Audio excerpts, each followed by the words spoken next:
Chicago, Illinois. Winter had wrapped the city in sheets of white and steel. From the 35th floor of the Scott Grand Hotel, the skyline shimmered like an empire of glass and gold. Inside, where chandeliers hummed with quiet luxury, the world below might as well not exist. But for Lily Collins it did. It existed in every tired muscle of her body, in every shift she picked up to pay her mother's hospital bills, in every mop stroke that left her hands cracked and raw. That night she had already worked 16 hours straight, cleaning suites most people would never even step into. The presidential suite was her last one. Her eyelids burned, her back screamed, but she whispered to herself as she wiped the marble sink, "Just one more room, Lily. One more." The bathroom was bigger than her entire apartment in the South Side. The tiles gleamed like mirrors. The bathtub could have fit a small family. She smiled faintly and murmured to herself, "Who needs a bathroom this big anyway? You could throw a party in here." The scent of imported soap and lavender polish filled the air.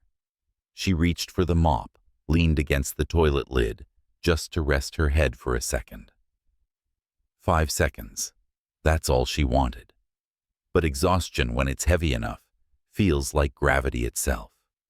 And so, Lily fell asleep, right there on the toilet lid of a billionaire's suite. A few minutes later, Dylan Scott, CEO of Scott International Group, pushed open the door. He had just returned from a brutal day of back-to-back meetings in New York. All he wanted was silence, a hot shower, and to forget the numbers burning behind his eyes. He unbuttoned his crisp white shirt as he walked into the bathroom, then froze.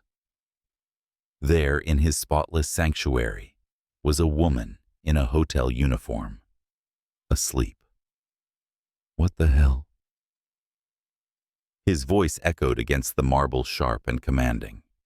Lily jerked awake in panic, slipped on the bucket beside her, and nearly hit her head. "Oh my God, I'm sorry, I'm sorry." Water splashed everywhere. She scrambled up, eyes wide with terror, only to find herself staring at a man's shirt undone, expression fierce, muscles tense, and eyes as cold as Chicago winter. He stepped back as if she were a ghost crawling out of the drain. "Who are you, and why are you in my room?" Lily blinked, realizing the disaster she was standing in. Her uniform, the mop, the bucket, everything screamed intruder. "I didn't steal anything," she blurted. "I swear I was just cleaning and, kind of fell asleep." He raised an eyebrow, disbelief etched in every line of his face. "You decided to take a nap in my bathroom."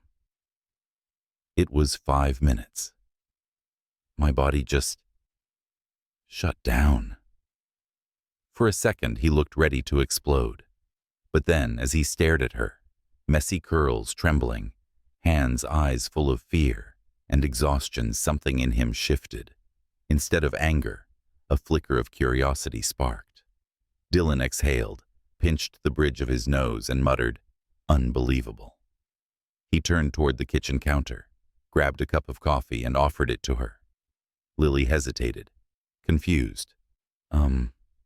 Is this a trap?" "Drink it." She sniffed the coffee instead and winced. "This smells terrible." Dylan frowned. "Excuse me." "It's burnt," she said without thinking. "Whoever brewed it used over-roasted beans, tried to cover it up with sugar. Classic rookie mistake." He stared at her, like she'd just solved an equation only he could understand. "You figured all that out by smelling it." "It's kind of obvious," she said, shrugging. For the first time that night, Dylan Scott, Chicago's most feared businessman, actually smiled. A small, intrigued, dangerous kind of smile. "Miss Collins, right?" he asked, glancing at her badge. "You might have just saved the worst coffee in my hotel." Lily blinked. "Wait, what?" "Tomorrow morning," he said. buttoning his shirt again. "You're coming to the kitchen." I'm just a cleaner." "Not anymore." That night, as Lily walked home through the freezing Chicago streets, she replayed everything in her mind. The man, the look in his eyes, the way her exhaustion turned into the strangest opportunity of her life. In her tiny apartment, she leaned against the wall, whispering to herself, "What have you gotten yourself into, Lily Collins? If this story moved something inside you, don't keep it to yourself. Share it. Comment where you're watching from and tell us.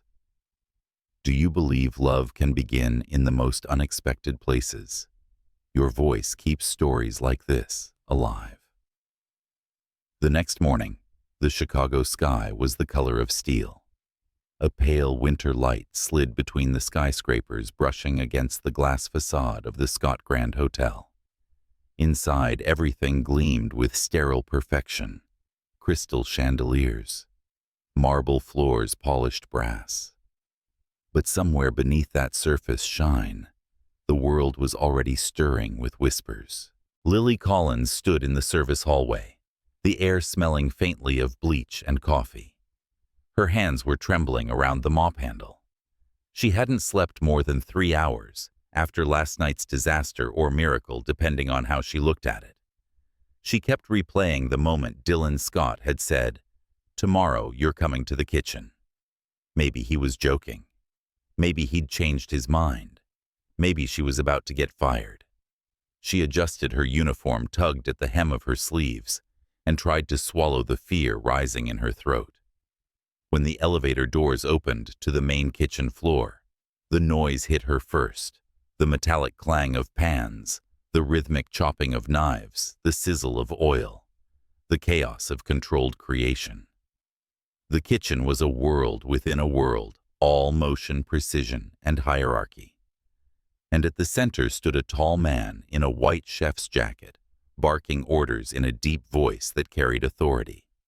Chef Eduardo Ramirez. He turned as she entered, eyes narrowing. "You're the cleaning girl," Lily nodded quickly. "Yes, sir." Behind him, Dylan Scott was already there, immaculate in his charcoal gray suit, sleeves rolled up, tie loosened. He looked entirely out of place in a kitchen, yet somehow more commanding than anyone else in the room. "Good," Dylan said simply. "Let's begin." Eduardo crossed his arms, clearly unimpressed. "Mr. Scott, with all due respect, what exactly is she doing here?" "She's here to fix your breakfast." The kitchen froze. The sous chef stopped chopping a dishwasher, paused mid-spray. Lily felt her stomach drop. Sir Eduardo said carefully, "We don't need a janitor to critique my kitchen." Dylan didn't even look at him. "You tasted the coffee yesterday." The chef hesitated. "Yes. And it was terrible." Eduardo bristled. "That's subjective. It's bad," Dylan said flatly. "And if you can't taste that, maybe you need help." All eyes turned to Lily. She wanted the floor to swallow her. Mr. Scott. Maybe this isn't." He cut her off with a look. "Miss Collins, would you do me a favor? Try the breakfast setup." The head chef scoffed, but gestured toward the plates on the counter: scrambled eggs, pastries, bacon, fresh juice. Lily walked closer, the scent of butter and citrus rising around her. She hesitated for a second, then picked up a fork. The eggs were the first to fall victim. She chewed slowly, brow furrowing. "The butter's wrong," she said softly.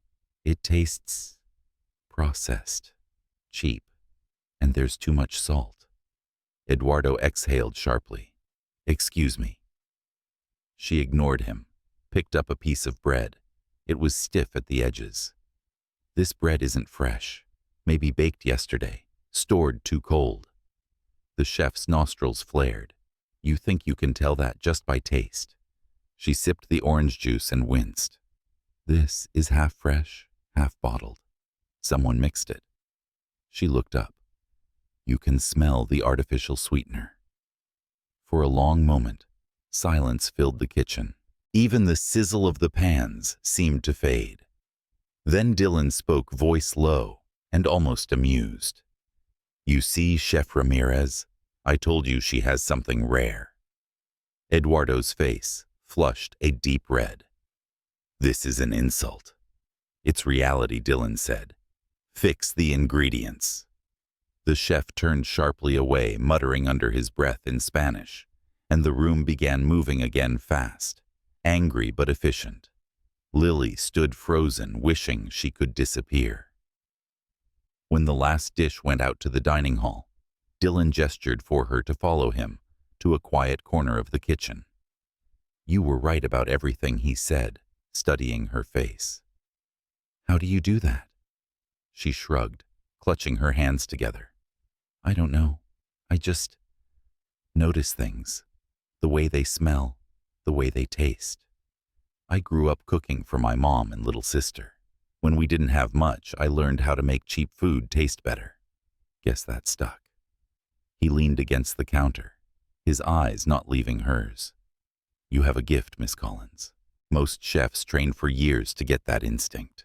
Her throat tightened. I'm not a chef. I'm a cleaner. Not anymore, he said quietly. Lily blinked. What do you mean? Dylan took a sip of coffee, grimaced, then smiled. I'm starting a project, an internal tasting team, to audit every restaurant in my hotels. I want you on it. She laughed nervously. You can't be serious. I don't have a degree or experience or… You have what matters, he interrupted. Taste, honesty, courage to speak it. For the first time, his tone softened less. CEO more human. Lily didn't know how to react. Mr. Scott, I'm just trying to keep my job. He tilted his head, a small smirk playing at his lips. Who said you were losing it? But before she could reply, Eduardo approached holding a new tray.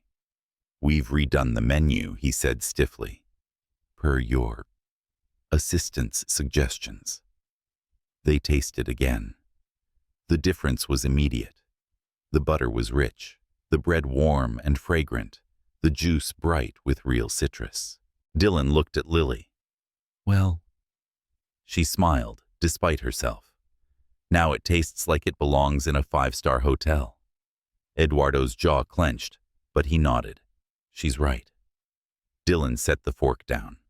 Good. Keep her involved in quality checks. The chef started to protest, but one sharp look from Dylan silenced him. The meeting was over. When Lily stepped out of the kitchen into the crisp morning air, her heart was racing. She had just talked back to a head chef stood beside a billionaire, and somehow, she was still standing. By lunchtime, the whispers had begun. In the staff cafeteria, voices floated between bites of food. Did you hear the boss brought the cleaning lady into the kitchen? She told Chef Ramirez how to cook. They say the CEO smiled at her. Smiled. He doesn't even smile at investors.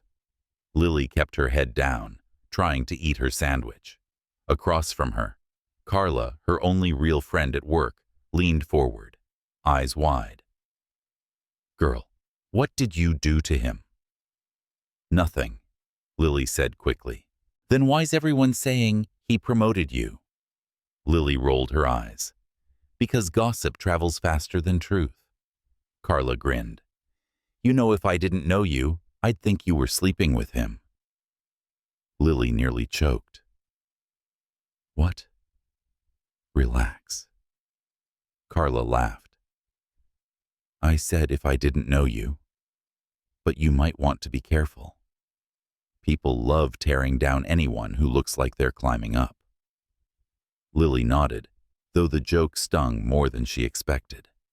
I'm not climbing anywhere, she said softly. I'm just trying to survive.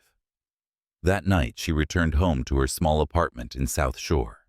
The pipes rattled, the heater groaned, but it was home. She sat at the kitchen table staring at her phone. For a moment, she considered calling her mother in Atlanta, telling her everything.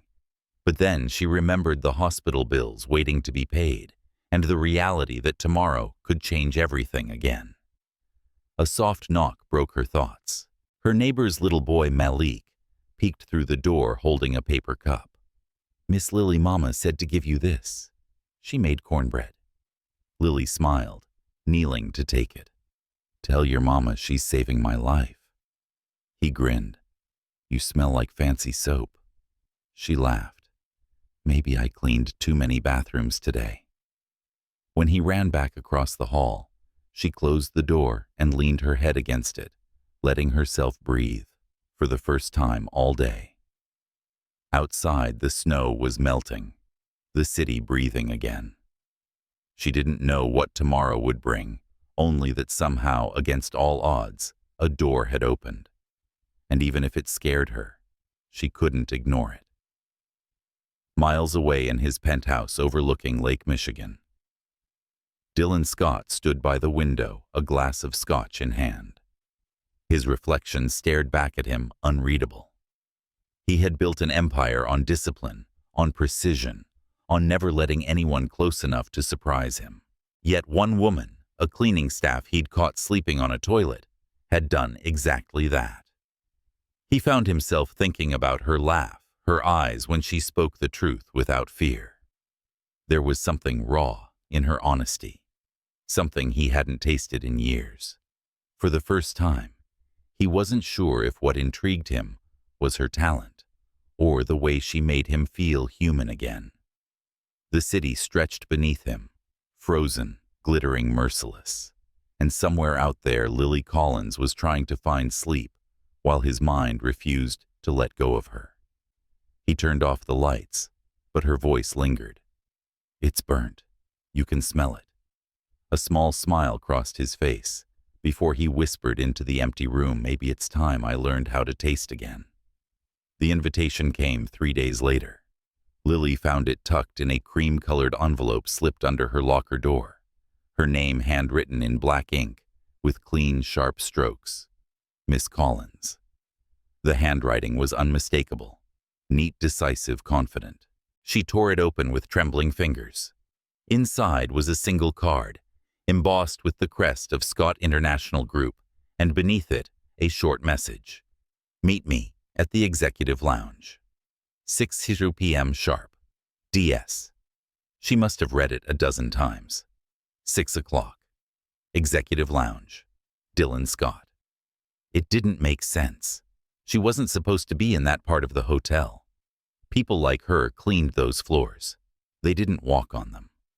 The clock on her phone said 5:07. Her heart raced as she splashed water on her face, fixed her uniform collar, and told herself to breathe. This couldn't be about the kitchen again. Maybe she'd made a mistake. Maybe she was being transferred, or worse, fired politely. By the time she reached the 40th floor, her palms were slick with sweat. The elevator doors slid open to a world of glass and gold, the executive lounge reserved for investors, celebrities, and men like Dylan Scott. The skyline bled red and gold through the windows, the dying sun slicing across the city like a blade. Dylan was there, sitting by the window, with a cup of coffee in front of him. No tie tonight, just a navy shirt rolled to his elbows. When he looked up, his eyes met hers, steady, unreadable. "Sit down, Miss Collins."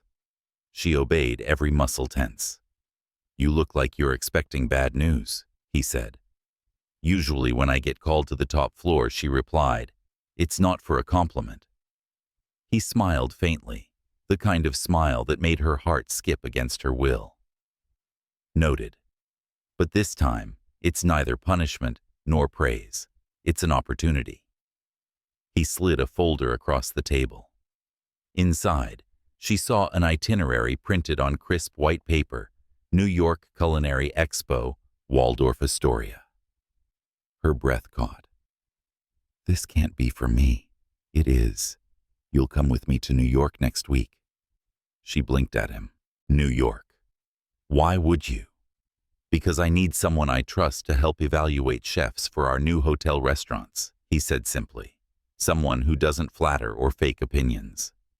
She shook her head, disbelieving. I clean rooms, Mr. Scott. I don't belong at a culinary expo.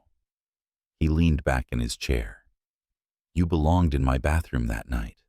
She blushed. That was an accident. Exactly, he said, eyes glinting. And maybe this will be another one worth having. There was a beat of silence between them, the kind that hummed with something unspoken. She looked away out toward the skyline where the last light of day flickered behind the towers. Why me? She whispered. You could take anyone, a chef, a critic, someone with a title. Because I'm tired of titles, he said. They tell you what people are not, who they are. You see things others don't. You tell the truth. That's worth more than any degree. Her throat tightened, words trapped behind disbelief.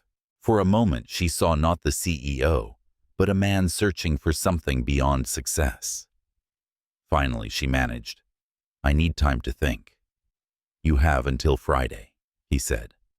If you don't show up, I'll assume it's a no. When she left the lounge, her reflection in the glass looked like someone else, someone she didn't quite recognize. That night she walked home through the bitter wind of Michigan Avenue, the snow turning to slush beneath her boots. Her mind refused to settle. New York, flights, fancy hotels, Dylan Scott. It was absurd. At her apartment, her sister Layla was sitting at the kitchen table, laptop open, textbooks scattered. Hey, you look like you saw a ghost, Layla said, grinning. Something like that, Lily murmured, sinking into a chair. Layla closed her laptop. Talk. So Lily told her everything about the bathroom incident, the kitchen tasting, and now this impossible offer. Her sister listened, eyes wide. When Lily finished, silence hung between them for a moment, before Layla said softly, You should go. I can't, Lily whispered. You know what people will say. They already think what they want. Layla interrupted. But since when did other people's voices pay the rent? This man sees something in you, Lily. Maybe he's wrong. But what if he's not? Lily exhaled shakily. What if I embarrass myself? Her sister smiled gently. Then you'll come home, laugh about it, and go back to work. But what if it changes your life? Lily stared at her for a long time. Then she nodded. A week later, she stood at O'Hare Airport beside Dylan Scott. He looked effortlessly composed, scrolling through his phone while she tried to stop fidgeting with the borrowed coat Carla had insisted she wear. First time flying private, he asked without looking up.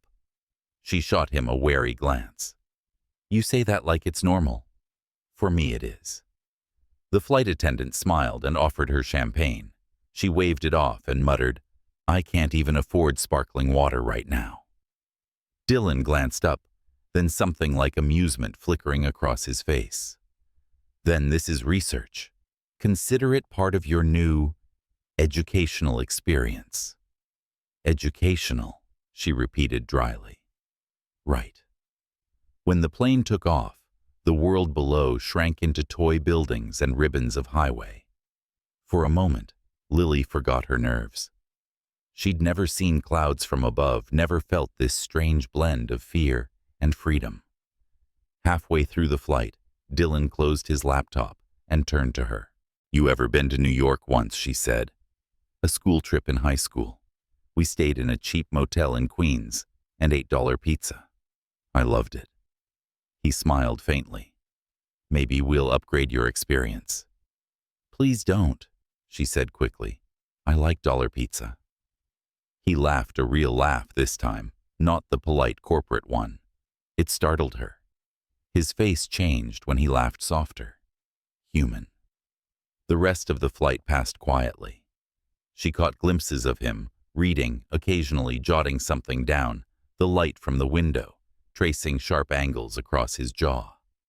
She hated that she noticed. When they landed at JFK, the world hit her, all at once. The flashing lights, the noise, the rush of motion. Limousines, chauffeurs, cameras. New York was alive in a way Chicago never was. Chaotic, unapologetic, electric. Their car wove through Midtown, stopping in front of the Waldorf Astoria. Lily stared at it, heart pounding. Marble gold history. It was like walking into another universe. Dylan led her inside, barely glancing at the staff who greeted him by name. "Our suite's on the 24th floor," he said. He smirked. "Relax. You get your own room." She blushed. "That's not what I know," he said. "But your face is too easy to read." He handed her a key card. "Rest. Tomorrow's the opening dinner. You'll be my guest." When she entered her room, she stood still for a long moment. The bed looked like a cloud. The city glittered through the window, and for the first time in years, she felt small, not because she was invisible, but because everything ahead of her was too big to comprehend. She took a long shower, letting the hot water wash away the doubt, the exhaustion, the version of herself that only knew how to survive. When she came out, she looked at her reflection and whispered, "You belong here, even if no one believes it yet." The next night, the ballroom shimmered with golden light. Every table glowed beneath crystal chandeliers. Waiters glided between guests in black tuxedos, laughter rippling like champagne bubbles. Lily stood at the edge of it all, her borrowed black dress hugging her frame, her curls pinned neatly. She felt like an imposter in a painting. Dylan approached, adjusting his cufflinks. "You clean up well, Miss Collins." "I had help," she said. "Your confidence," she smiled faintly. "That too." When the host announced dinner, they took their seats among chefs, investors, critics' names she'd only read about. Conversation flowed easily for everyone except her, until one of the guests, a silver-haired Frenchman, leaned toward her with a polite smile. "Mr. Scott tells me you have a special talent for taste." Lily's fork froze mid-air. "He said that—" The man poured her a glass of wine. "Tell me then, what year is this vintage?" She glanced helplessly at Dylan. He just watched her, silent, curious. Taking a breath, she brought the glass to her nose. The scent was rich, layered oak fruit smoke. She took a sip, letting it rest on her tongue. 3 years, she said finally. A California blend. Oak-aged. Whoever made it tried to balance youth with ambition. The man's eyes widened. "Mon Dieu." "Correct." The table erupted in mild applause. Dylan's lips curved into a small, satisfied smile. "Told you," he said quietly. She turned to him, incredulous. "You set me up." "Maybe," he murmured, "but you handled it." As the evening unfolded, Lily found herself laughing, tasting, even debating flavor profiles with world-class chefs. For the first time, she wasn't shrinking into the background. She was holding her own. Later, as the night thinned and the crowd began to drift away, she found herself standing on the terrace overlooking the city lights. The wind was sharp, carrying the faint hum of New York below cabs' laughter life.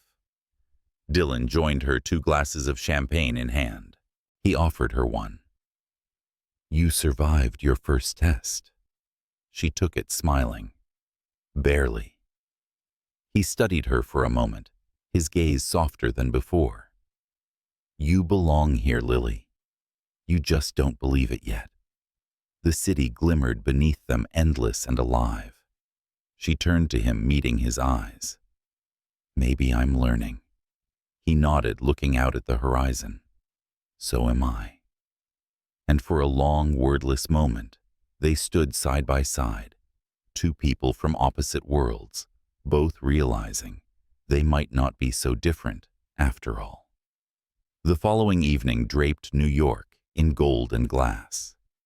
The Waldorf ballroom had emptied, leaving behind faint echoes of laughter and the scent of expensive wine. Lily had spent the day touring the expo with Dylan, tasting, learning, observing. But as night fell, a new kind of tension settled between them. It wasn't the sharp professional silence she'd come to expect. It was quieter, denser, like something unspoken had begun to breathe between every glance and every word left unsaid. She stood in front of the full-length mirror in her suite, smoothing the fabric of her navy blue dress. Carla had lent it to her, calling it the armor of elegance. The neckline was modest, but the way it caught the light made her look softer, somehow less invisible. She wasn't sure if she liked that or not. There was comfort in invisibility. Tonight she wasn't allowed to hide. A knock came at her door. Her heart jumped. She opened it to find Dylan standing there, still in his black suit tie, loosened, the faintest shadow of exhaustion under his eyes. He looked like someone who hadn't stopped moving in years. "Ready?" he asked, his voice low. For what exactly, she asked, stepping into the hallway. "There's an after-event reception. Smaller crowd. Investors, critics. People who like to test boundaries. And you're bringing me to test them." His mouth curved slightly. Something like that. The limousine cut through Manhattan's midnight traffic, the city glittering outside like a sea of restless stars. Inside, silence filled the space between them. Lily watched the skyline reflected in the tinted glass, her pulse steady but restless. "You're quiet," Dylan said finally.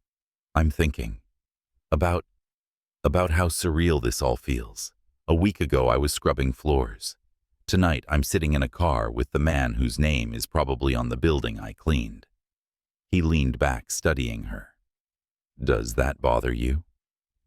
She turned to him, her expression unreadable. "It scares me." He didn't smile this time. "Good. Fear means you're awake." The reception was at a rooftop lounge overlooking the city. Soft jazz floated through the air, mingling with the perfume of power and pretense. People spoke in tones too smooth, smiles too polished. Glasses clinked like the ticking of 1,000 ambitions. Lily followed Dylan through the crowd, trying to keep her breathing steady. Heads turned as they passed, a few curious, a few judgmental. She caught snippets of whispers. "Who is she? She doesn't look like a critic. Must be someone special." When they reached the center of the room, a woman detached herself from a small group near the bar. She was tall, blonde, and radiant, the kind of beautiful that seemed deliberate, crafted, rather than born. Her lips curved into a knowing smile. "Dylan Scott," she purred. "So you still make an entrance." Lily froze. Dylan's tone shifted, colder now. "Madeline. Madeline Fox," the woman said, turning her gaze on Lily. "You must be his new project." Lily extended her hand, forcing a polite smile. "Lily Collins." "Oh, I've heard," Madeline said, her tone smooth as silk and twice as cutting. "The prodigy from Chicago, the cleaning lady with the golden nose. Quite the story." Lily's cheeks warmed, but she didn't look away. "It's less glamorous than it sounds." "I doubt that," Madeline said, her eyes flickering to Dylan. "He's always had a weakness for discovery, especially the kind that keeps the press entertained." Something in Lily's stomach twisted. She didn't need to ask. It was obvious. Madeline wasn't just a colleague. She was someone who used to know Dylan intimately, maybe too intimately. "Excuse me," Lily said softly, turning toward the balcony. The cold air outside hit her like a release. The city sprawled beneath her, lights pulsing in the dark. She gripped the railing and tried to breathe. Behind her, the door opened. "You handled that well," Dylan said quietly. Handled what she said, without turning around. Being humiliated. She was out of line. She wasn't wrong. He frowned. "What's that supposed to mean?" Lily turned, then eyes fierce. "You brought me here. Surrounded me with people who don't even think I belong in the same room. You expect me not to notice the way they look at me. They look at you because they don't understand you, he said evenly. Not because you don't belong. She laughed softly. You really think there's a difference? For a long moment, neither of them spoke. The wind tangled her curls, and the distant horns of the city echoed below. You know, she said, voice trembling slightly, where I come from. People work their whole lives for 1 ounce of respect. No one hands it to us. We earn it 1 insult at a time. I respect you, he said quietly. Do you? She took a step closer. Or am I just a novelty?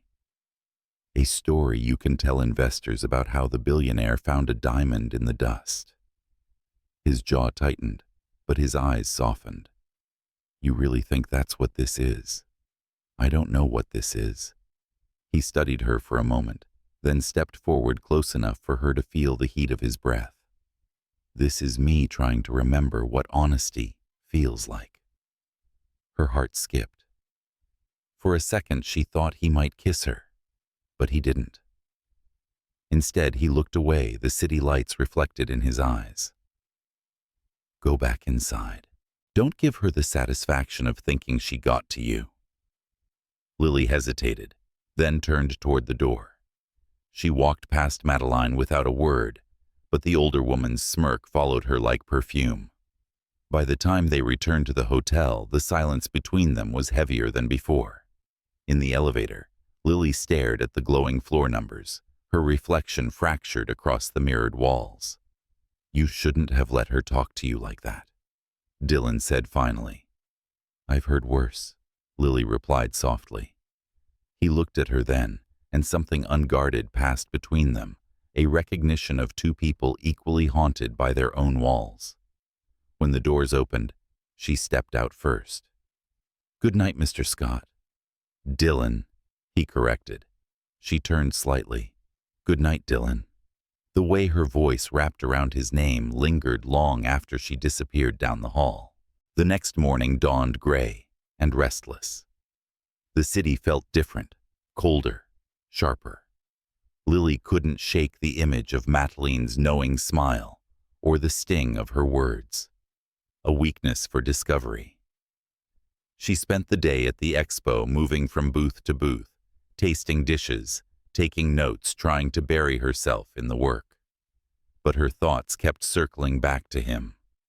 When she returned to the suite that evening, a note waited under her door again. No envelope this time, just a single line written in that same precise handwriting. Meet me on the terrace. 10 p.m. She told herself she shouldn't go, that she should ignore him, pack her bags and go home before any of this spiraled into something she couldn't control. But at 9:59, she found herself standing in front of the terrace door anyway. Dylan was already there, leaning against the railing, city lights washing over his face. I wasn't sure you'd come, he said without turning. I wasn't sure either. He gestured to the chair beside him. I owe you an apology. For what? For letting someone like Madeline make you doubt yourself. She didn't make me doubt myself, Lily said quietly. She just reminded me where I stand. He turned, then his gaze searching hers.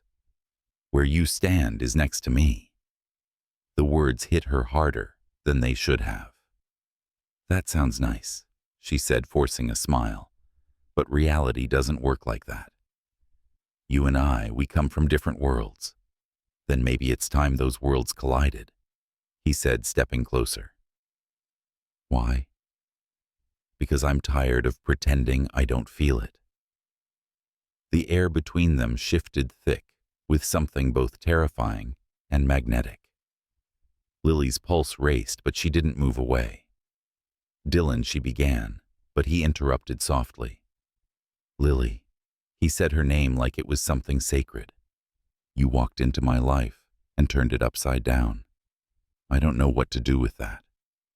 Her throat went dry. You don't have to do anything. I do, he said. I can't keep walking through a world that feels colorless, when you're the only thing that makes it real. He reached out, then his hand brushing hers. It wasn't forceful, wasn't planned. It was a confession in motion.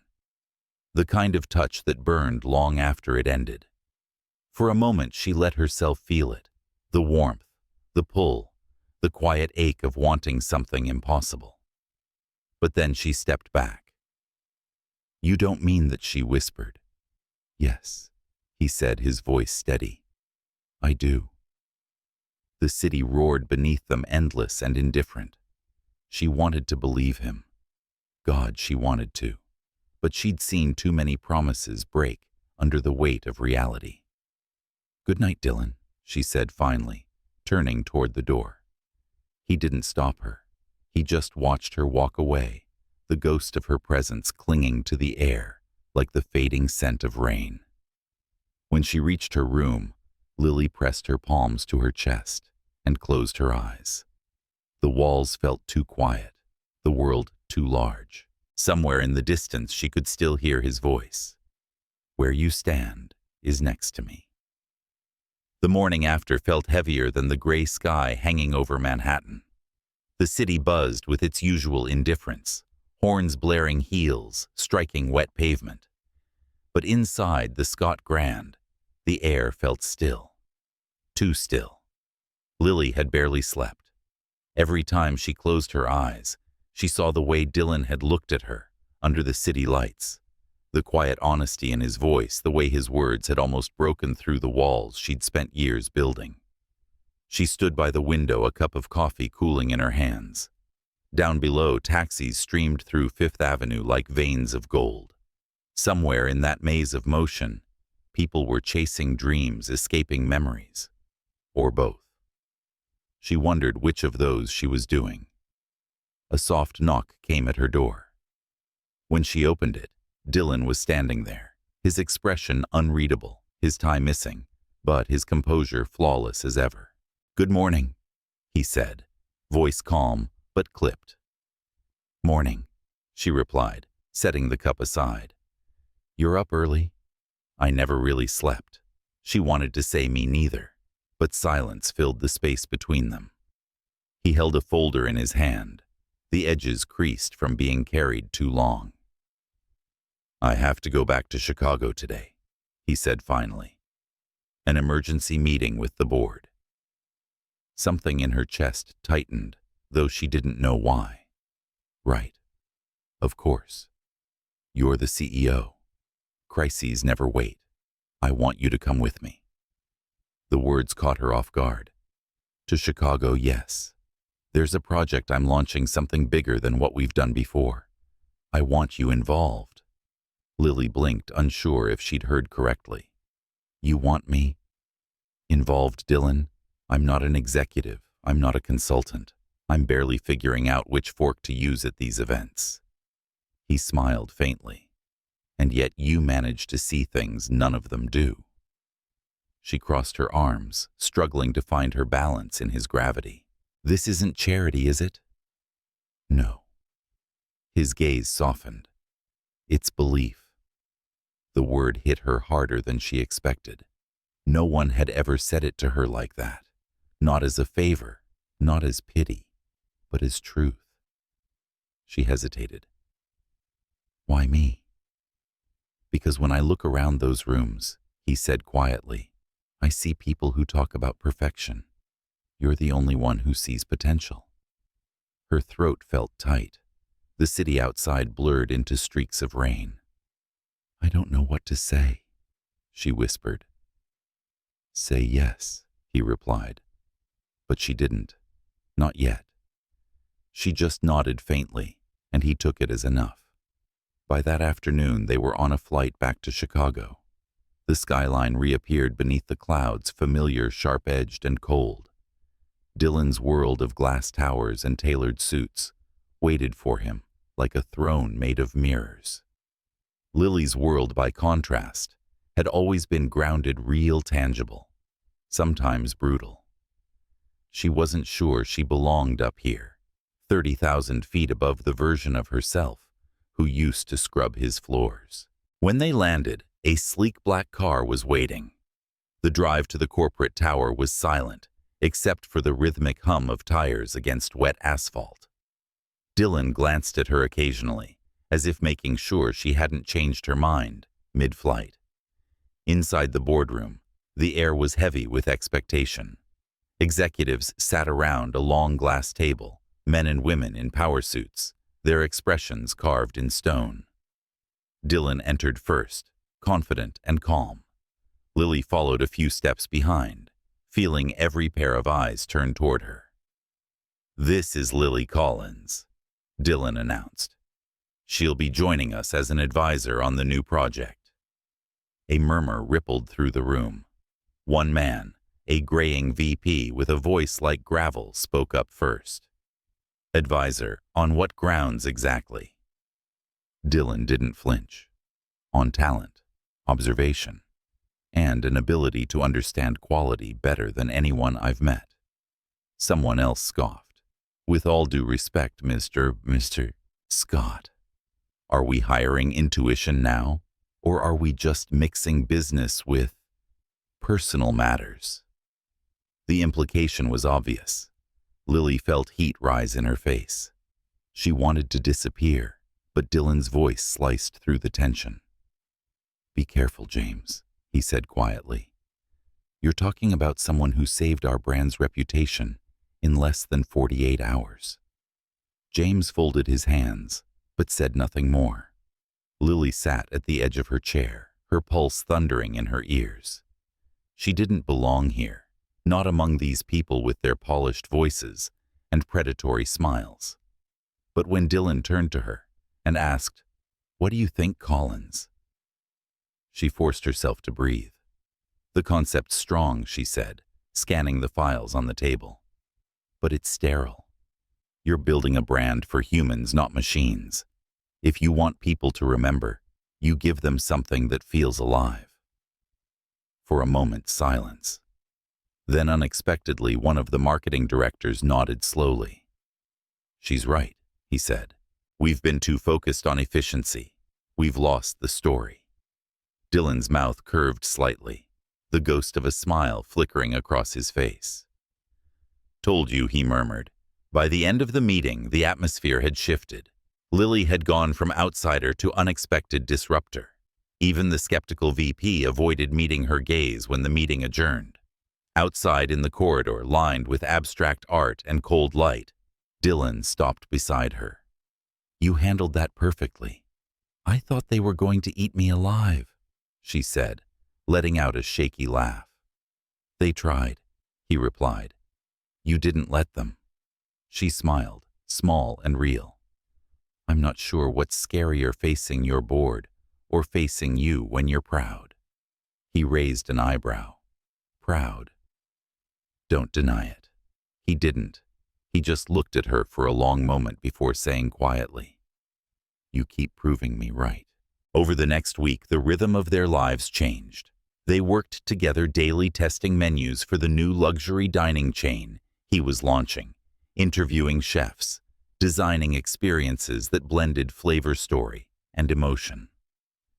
Dylan's reputation as a ruthless perfectionist began to soften around her. He laughed more, even teased her occasionally. And Lily, despite her fear of falling too fast, began to realize she wasn't just part of his project anymore. She was part of his life. But where warmth grows, shadows always follow. Rumors started circulating again, quietly at first, then louder. The staff whispered in hallways, the press speculated. The billionaire and the maid. They called her a social climber, a headline, a scandal waiting to happen. Lily ignored it as best she could. She'd faced worse. But one afternoon, as she stepped out of the elevator, she overheard two assistants whispering near the reception. "He's bringing her to Paris next month." "You're kidding." His last girlfriend was a model. "This one?" "She probably still lives in a walk-up." They giggled, voices dripping with envy. Lily froze, the words cutting deeper than she wanted to admit. When she walked past them, the laughter stopped, but their smirks lingered. She made it to Dylan's office, trying to steady her breathing. He looked up from his desk, instantly noticing the storm behind her calm expression. "What happened?" "Nothing," she said quickly. "It's fine. Lily." His tone left no room for evasion.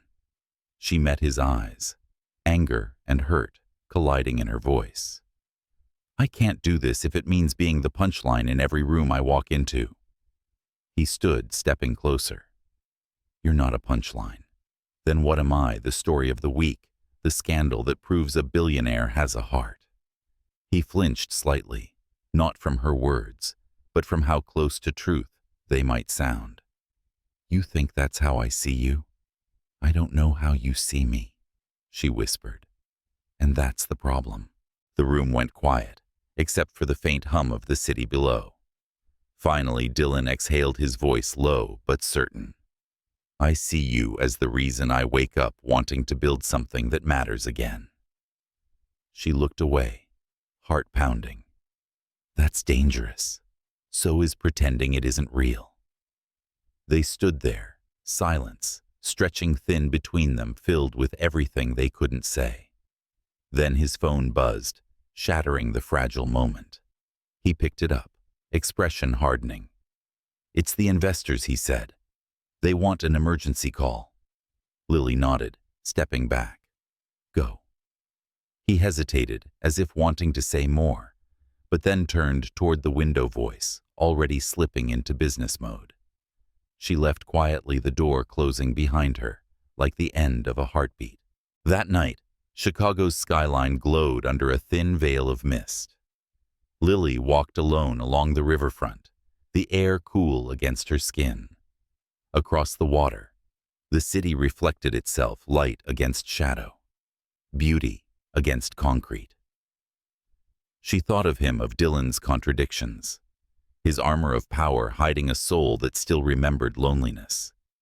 She thought of herself, of how she had crossed from the world of night shifts and mop buckets into a life that terrified and tempted her in equal measure.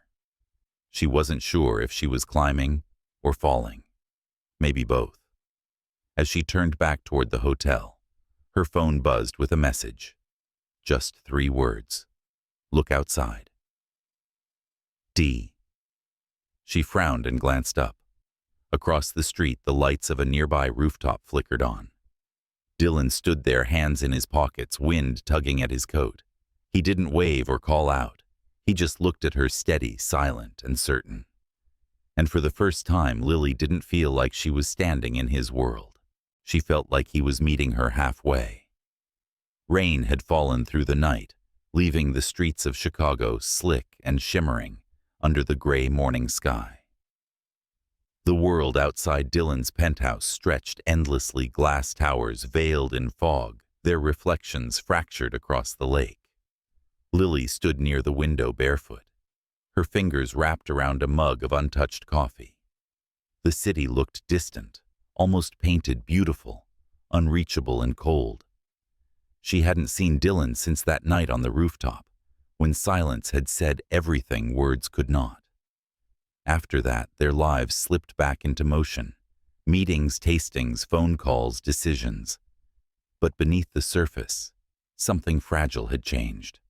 Every time their eyes met, something lingered. Every time he said her name, her pulse betrayed her. He arrived that morning without warning, his coat damp, his hair slightly disheveled. "You didn't answer your phone," he said quietly. "I needed quiet," she replied, setting the mug down. "The world's been loud lately." He studied her, his gaze softer than usual. "I heard about the article." She let out a dry laugh. "Of course you did. You probably read it before I did. They had no right. They had every right," she said. "They live off stories like ours. Or whatever this is." "This," he repeated. She turned to face him fully, her eyes steady. "Whatever we are. Whatever they think we are." For a moment, the sound of the rain filled the silence between them. Then Dylan stepped closer. "You think I care what they say?" "You should." she said, her voice trembling but calm. You've spent your entire life building a name out of precision and control. Don't throw it away because of me. He exhaled slowly, his jaw tightening. You think being with you is a risk I can't afford. But the truth is, not being with you feels like one I can't survive. Her breath caught. She wanted to believe him. God, she wanted to. But belief had always been her weakness. It was the first thing the world had taught her to bury. Before she could answer, his phone buzzed again. He hesitated, glancing at the screen, then silenced it. The board can wait, he said, voice low. This can't. Lily stepped back. Dylan, stop. Stop what? Trying to fix me, she whispered. You're a man who solves problems. That's what you do. You see cracks, you seal them. You see something broken, you rebuild it. But I'm not something to fix. I'm not a project. He didn't speak for a long time. When he finally did, his tone was almost a whisper. You're not broken, Lily.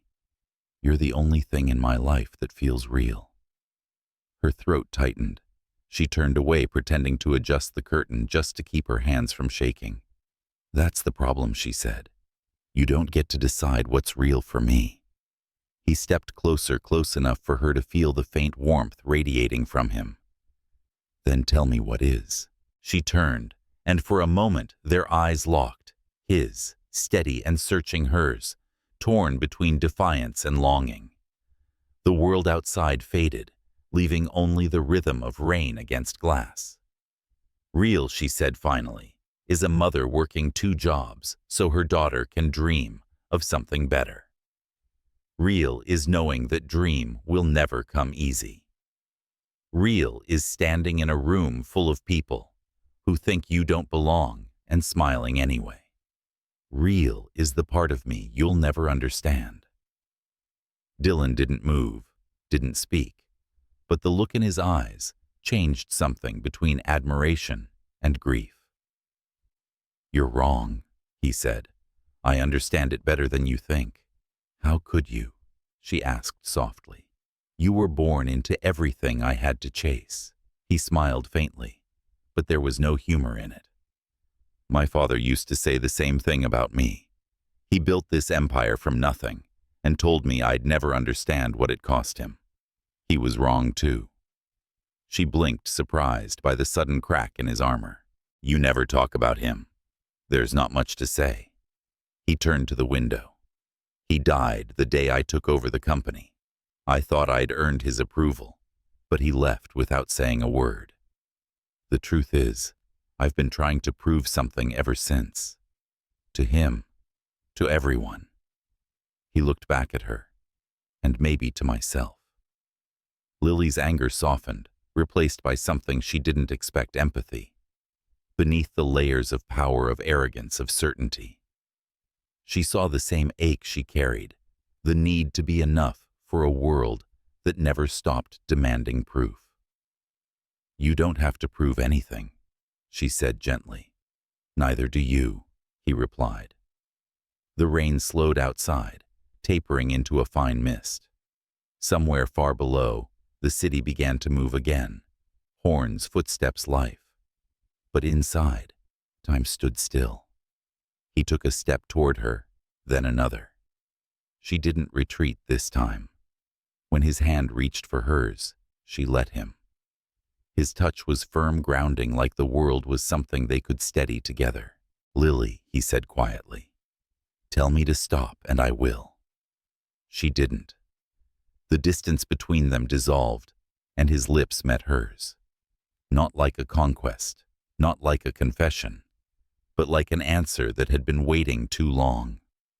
The kiss was slow, deliberate, carrying the weight of every unspoken word that had built between them.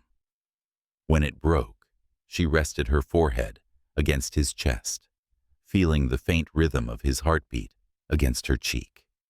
This changes everything, she whispered. Good, he said. It's about time something did. For the first time, she smiled, not the polite smile she wore to survive boardrooms and whispers, but a small, genuine one.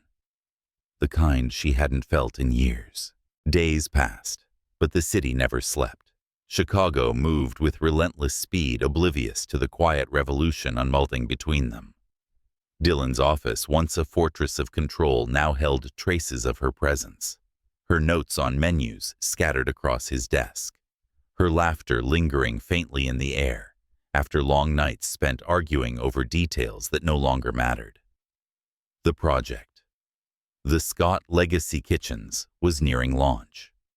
It was meant to redefine fine dining across the country, blending innovation with soul. And somehow Lily had become its heart. But success breeds envy, and envy always finds a stage. One afternoon, while reviewing final reports, Dylan received an anonymous email.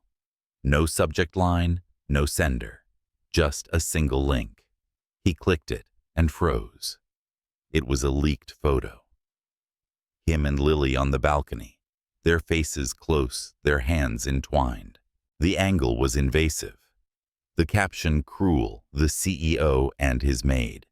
Is this the real recipe for success?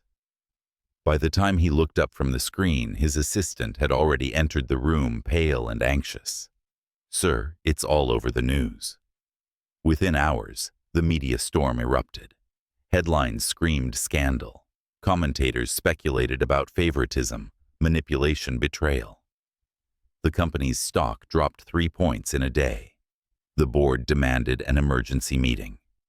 Lily found out the same way everyone else did, through her phone. One image, a dozen notifications, 100 messages that all said the same thing: we saw you. When Dylan arrived at her apartment that night, she was sitting on the couch, her phone face down on the table, eyes red but dry. You should go, she said, before he could speak. I'm not leaving you. You should, she said again, her voice breaking slightly. This is your world, Dylan. Scandal kills men like you, and it destroys women like me. Then let it, he said, his voice fierce but steady. I'll rebuild it. She shook her head. You can't rebuild something that never accepted me to begin with. He stepped closer, but she stood, keeping her distance. Do you know what they'll say? That I used you. That I slept my way to a headline. That everything I've done, every idea, every moment, was because you handed it to me. They'll say what they always say, he said quietly, until we give them something else to believe. Her eyes met his, full of pain and defiance. And what if I'm not strong enough to fight them? He reached out gently, brushing a curl from her cheek. Then I'll fight for both of us. Her resolve faltered. The tears she'd been holding back finally fell silent, but relentless. He pulled her close, and she let herself sink into the quiet certainty of his arms, the only place that still felt real. The storm that swept through Chicago that night didn't just flood streets. It flooded headlines, reputations, and lives. The next morning, the city woke up to chaos. Every news channel, every blog, every social feed carried the same story: the billionaire and the maid. The words dripped with cynicism, with disbelief, with the cruel satisfaction of watching something perfect crack. Lily stood by the window of her small apartment, watching the rain taper into mist.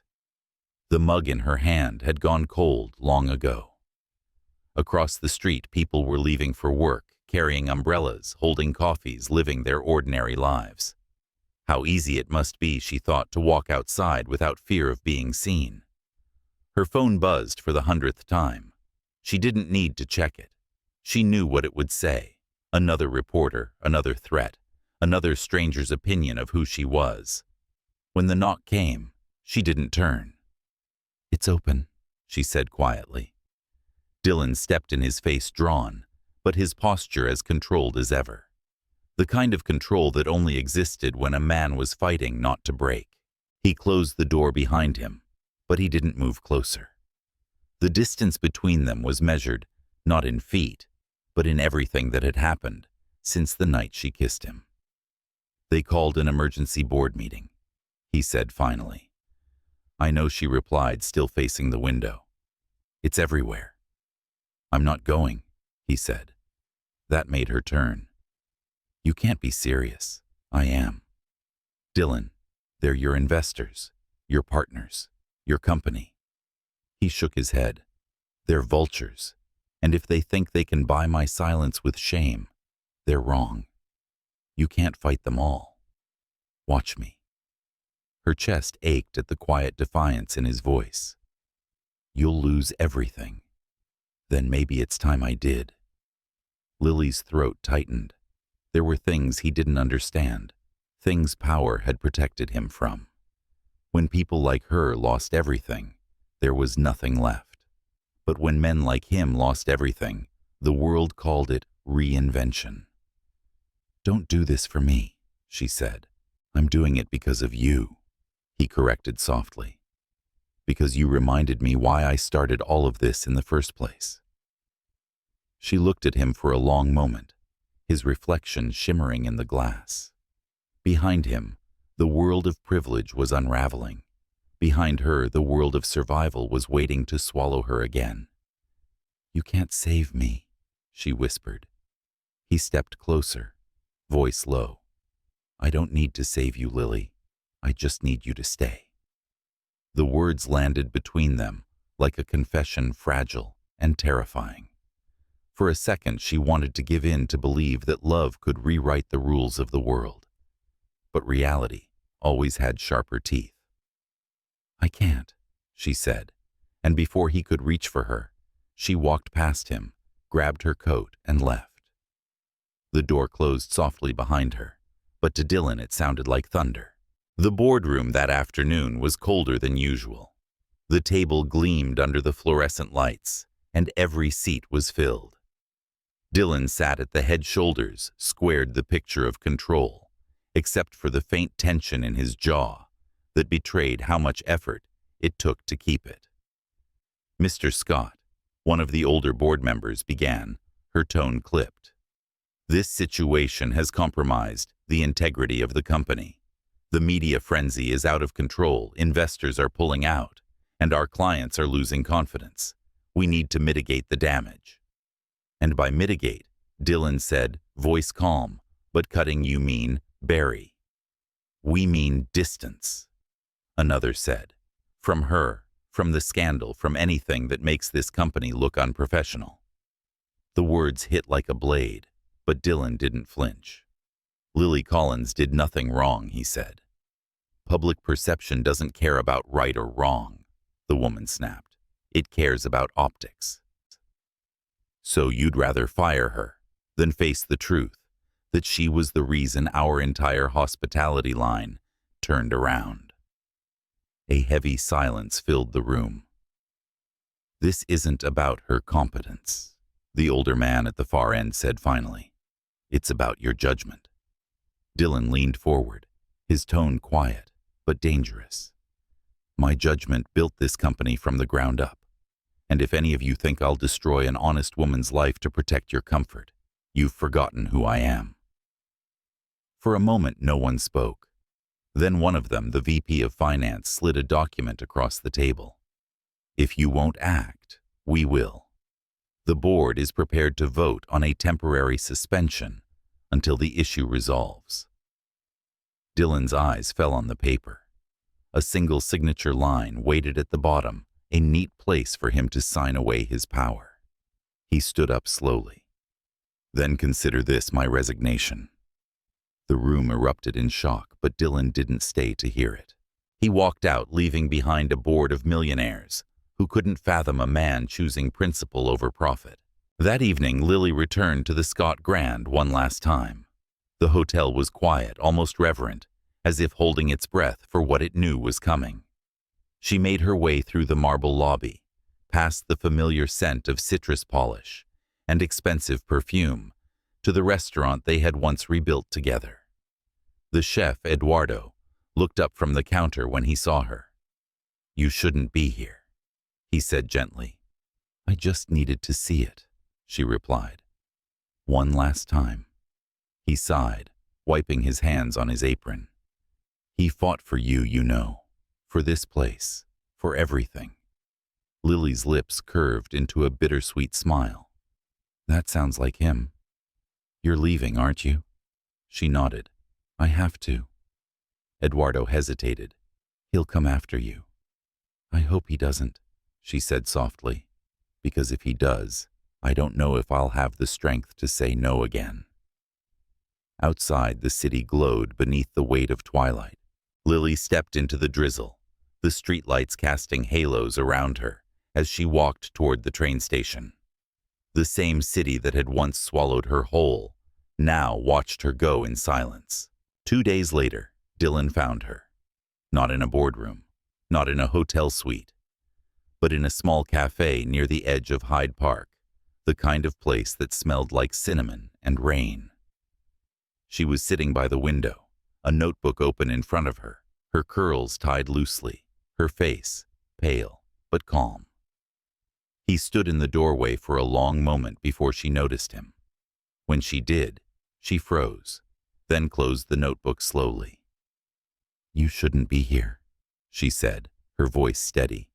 Neither should you, he replied. You're supposed to be helping me rebuild a brand. You quit, she reminded him. I did, he said, so I could start something better. She frowned. What are you talking about? He pulled out a folded piece of paper and placed it on the table between them. I registered a new company this morning, Collins and Scott Culinary Group. Her eyes widened. You used my name. Our name, he corrected. You said once that real is about the people who stay. So let's build something real. Lily stared at the paper, her heart caught between disbelief and something dangerously close to hope. Dylan, this is insane. Probably, he said, his voice softening. But so was falling in love with you. And I did that anyway. The cafe fell silent around them. Outside, the rain began again, tapping softly against the glass. She wanted to say no, to tell him this wasn't how the world worked, that love didn't erase consequence. But when she looked into his eyes, she saw no empire, no ego, no arrogance. Just a man who had chosen her over everything else. You'd give all that up, she whispered. I already did, he said, and somehow it feels like the first right decision I've made in years. She laughed quietly, shaking her head. You're impossible. He smiled. So are you. For a moment, neither of them spoke. The rain softened, the light shifted, and something inside her, something she'd buried under fear and reason, finally gave in. She reached across the table and took his hand. It was warm, solid, familiar. If we do this, she said, we do it my way. No press, no headlines. Just work, just truth. Deal, he said, and for the first time in weeks, his smile reached his eyes. Months passed. The scandal faded, replaced by newer ones. The world moved on as it always did. But somewhere in the heart of Chicago, in a quiet building near the river, a new story was being written. The Collins and Scott Group became something rare, an empire built, not on image, but on integrity. Their restaurants weren't the most glamorous, but they were honest. The people who worked there were seen, valued, and heard. And every time a new dish was served, Lily could taste the history of what they'd built, equal parts struggle and faith. Sometimes when the sun set over the skyline, she'd find Dylan on the rooftop of their first restaurant, sleeves rolled up, looking at the city with that same distant focus he once wore in boardrooms. Only now, when he turned to her, his expression wasn't guarded. It was peaceful. You ever think about what we lost? She asked once. He shook his head. Only what we found. Lily smiled, the kind that came from somewhere deep where love stopped being an idea and became something lived, earned, fought for. She leaned against him, watching the river reflect the fading light. For a moment, everything was still: the city, the sky, the echoes of who they used to be. And then he whispered, almost to himself, "You fell asleep in my bathroom once." She laughed softly. "And you still haven't let me live that down." He turned, his eyes warm, his hand finding hers. "No," he said, kissing her temple. Because that's the moment everything began. Above them, the night unfurled quietly over Chicago, soft, endless, forgiving. And for the first time, there were no storms left to survive. Just the simple, steady heartbeat of two lives, rebuilt, not by perfection, but by love that refused to break.